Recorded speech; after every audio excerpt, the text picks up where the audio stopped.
ధృతిస్తంభాధారం దృఢగుణనిబద్ధాం సగమనాం విచిత్రాం పద్మాఢ్యాం ప్రతిదివస సన్మార్గఘటితాం స్మరారే మచ్చేతః స్ఫుటపటకుటీం ప్రాప్య విశదాం జయస్వామిన్ శక్త్యా సహ శివగణైః సేవిత విభో.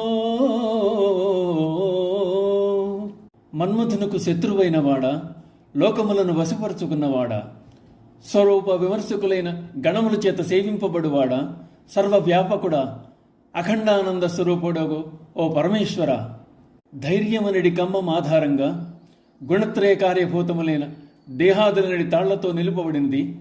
ఎసటికి పోవాలి అనన్నా పోగలది. వాసనలనడి రంగులతో పద్మముల వంటి చిత్తరులతో లక్ష్మీయుక్తమై ప్రతి దినము బ్రహ్మ విచారమునందు కూర్చబడినది. రాజమార్గమందు అమర్పబడినది.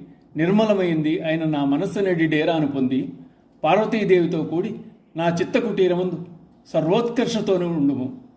నీవు కామ విజేతవు, సర్వ స్వతంత్రుడవు, సర్వవ్యాపకుడవు, పరమానంద స్వరూపుడవు. ఈశ్వర, నా మనస్సును గుడారముగా చేసుకుని అందు నివసించు. ముందు శ్లోకంలో చిత్తమును శివుని అధీనంలో పెట్టుకోమని ప్రార్థించిన శంకరులు ఇప్పుడు అదే చిత్తమును శంకరుని నివాసం చేసుకోమంటున్నారు. చిత్తం శివుడు వచ్చి ఉండడానికి ఏ విధంగా అనువుగా ఉంటుందో చెప్తున్నారు. ఎక్కడో హిమాలయాల్లో ఇల్లు వాకిలి లేనివాడుగా ఎందుకుండాలి? నువ్వు నా దగ్గరకు వచ్చేయి. నా చిత్తం అనే గుడారాన్ని నీ నివాస స్థానంగా చేసుకో. నా మనఃకుటీరం స్థిరత్వం అనడి బలమైన స్తంభమును ఆధారంగా చేసుకుని ఉంది. సత్వ రజస్తమో గుణములనడి త్రిగుణములనడి తాళ్లతో కట్టబడి ఉంది.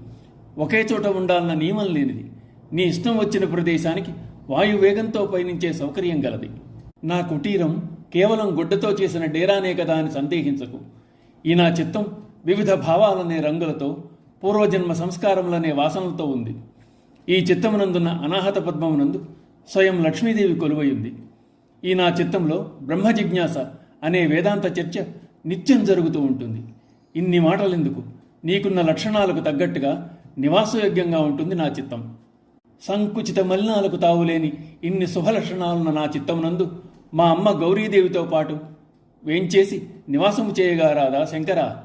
నా మొర ఆలకించు, నన్ను అనుగ్రహించి కదలిరా అని ప్రార్థిస్తున్నారు శంకరులు. ఓం నమః శివాయ.